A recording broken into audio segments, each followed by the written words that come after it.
Hello, everyone. Welcome to our April 6 update on the Canada Emergency Response Benefit. Obviously, we're practicing social distancing, so me and Tina are running this webinar separately. Hi, Tina. Hi, Yifei. Hi, everyone. Thanks for joining me today. Welcome.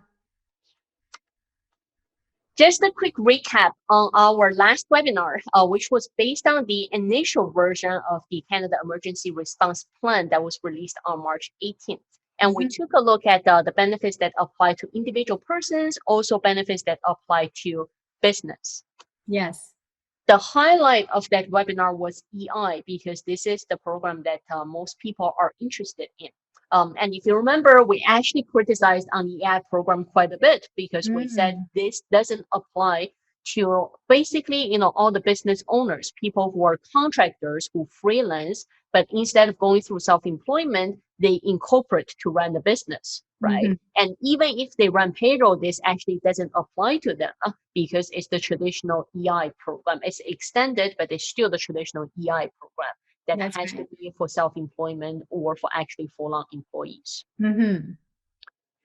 Now, looks like this is one of the times the government actually took in advice because we weren't the only one voicing concern. So that's when we saw on March 25th is when the government announced the CERB program, which is for $2,000 every 4 weeks, and this is up to 16 weeks. That's basically replacing the initial EI program that they released. Yeah, not like the old traditional EI program. You have to have a reduced income and in order to calculate your entitlement, right? The new CERB or the new EI program actually give you a flat amount, which is simple, easy, and give a lot of people a lot of comfort, right? And as we see, the processing time, it's surprisingly short and simple comparing to traditional EI program, basically. So what we will do is start by just taking a quick look at the official page for the Canada Emergency Response Benefit Plan. And then we'll actually show you what the application process looks like because today is the day one of opening up the application process. What we did, we actually went online, went through the application process just so that we can test it out for you and show you what are the steps and things to pay attention to. Yeah, I heard a lot of people also get up early trying to test. Some of them are eligible to apply today. Unfortunately, some other people cannot do anything. There's a schedule which we'll talk about in a little bit as well. Oh, okay. Now, the main thing I just want to remind everyone is the eligibility conditions, right? Which is really important. So we'll start with a resident in Canada. So Tina, this one, from what I understand, is you actually have to live in Canada right now. If you're, let's say, a snowbird, you're in Florida, or if you're still in Mexico or Dominican, actually you can't apply for this right now. No, even you qualify all other criteria. If you are not physically in Canada right now, you are not supposed to apply. Age is minimum 15. That's the easy one. Then we have the actual eligibility conditions for first application. So this one, again, comparing to the program we saw from the previous EI, one of them is actually for reduced work. But this one has to be, you have actually stopped or will stop working. So it can't be reduced work capacity, right? Yes. So the period starts from March 15th until the October 3rd. So within those less than 7 months period of time, you should, if you are qualified, let's say stopped working and losing all the employment income, you should seriously consider whether you should apply or not. Then we have at least 14 days in a row, so consecutively for the period that you're actually applying, for you actually not working and not receiving employment income, self-employment income, or any other government benefit plans. Yeah, this is very important for your first CERB application because nobody knows what is happening after, right? But at least for the first 4 weeks when we're applying, you have to make sure you have no income for the last 14 days in a row. Yeah. Then after for subsequent, so this means every 4 weeks you actually have to go in to reconfirm and reapply. This is not automatic for 16 weeks, right? You actually have to go in to reapply every single time. You cannot be quitting your job voluntarily. This has to be due to COVID-19, or it cannot be for any other reasons. Exactly. And if you did not apply or you did not receive the EI benefits or the CERB, you So didn't basically, you can only apply for one one government program. program. Yeah. Yeah. So this is what we talked about last time as well. Anytime you're applying for any EI or CRB, it's one program at a time per person. That's right. Now we also have a minimum earning requirement. So it has to be minimum $5,000 in the last 12 months or in 2019, right? It has to be employment income or maternity or parental leave income. So it has to be at least $5,000. And I believe for if you're self-employment, this is your net income after expenses, right? That's right. It's after all the expenses you deducted from your gross income, right? Because if you didn't deduct and then you reported the 5,000, you have to pay the 5,000 as the tax, right? Yeah. Which the tax bracket applicable to you. And also this is not dividend. So let's say if you're a business owner, but you don't run payroll or bonus and you decide to run only dividends, then this actually doesn't apply to you, right? Yeah, just like other passive income, like if you have capital gains or other interest income, which almost like a passive income. So you are any T3 or T5. T5 doesn't count. Yeah. So it has to be T4 income. T4, T4A, all the employment categorized income. Right. But also the maternity leave or parental leave also counted. Right, because they are actually they're T4A income, so they're still a form of T4 income. Yeah. Okay, we discussed the eligibility periods, and now we have two ways to apply. The first and easiest way is have your online CRA My account ready. And we discussed this last time. We mentioned, definitely recommend everyone getting an online CRA My account because you can access all of the information, make changes, direct deposit, everything can be done directly online. It's the easiest way. That's right.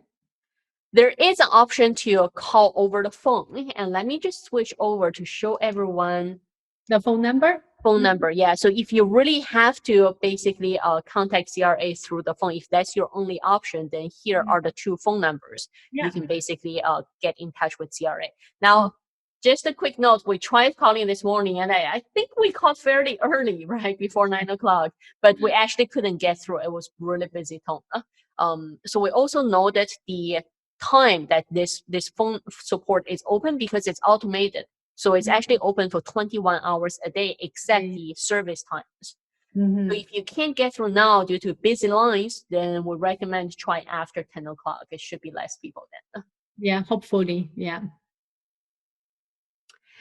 Now we'll actually take a look at the actual application process, which, as I mentioned, surprisingly straightforward and simple. By going into My Account, then you can choose your login options. Your traditional 3 login options, signing partner is through a bank account. CRA login is having your own CRA username and password. So we recommend using the CRA login. The reason being is in the past, we've seen people who use their bank account to associate with their CRA login, and then changed or access card changed or something changed, and it actually got disconnected with their CRA login information as well. It took some time to retrieve that. So definitely, it takes maybe an additional minute to just register your CRA username and password. But once you have that, it's independent from your other accounts and it won't get affected if your other accounts actually get changed. Yes, besides the CRA login, basically enable yourself to do the tax filing. If you're expecting some tax refund or benefits, as long as you provide the bank information, it will directly deposit into your bank account. So you have full access, basically. Yeah. Once you go to the login page, you get a pop-up reminding you this is the schedule we mentioned earlier. So this is reminding you of the CRA opening schedule. Obviously, CRA's server load has limitations and they don't want everyone just going in at a single time. So if your birthday, basically this is separated by birthdays. If your birthday is January, February, or March, you get to apply on Monday, April 6th. April, May, or June is Tuesdays. July, August, September is Wednesdays, and then October, November, December is Thursdays, and then any other month is Fridays, Saturdays, and Sundays. Yeah. So two things we discovered. One is if you don't have a CRA account and you're trying to register, that has to fall under the schedule as well. So if you say my birthday is September, I want to plan ahead, I want to register my CRA, my account today, actually you can't. No. Unfortunately, you can't. Now, the other note is also keep in mind it's plural when they say Mondays, Tuesdays. Means if you didn't apply this week, next week, same schedule applies. Next week, same thing. You have to follow the schedule. Yeah, unless you just jump into the weekend and take advantage of Friday, Saturday, and Sundays. Yeah. Once you go in there, you can simply fill out your ID, password.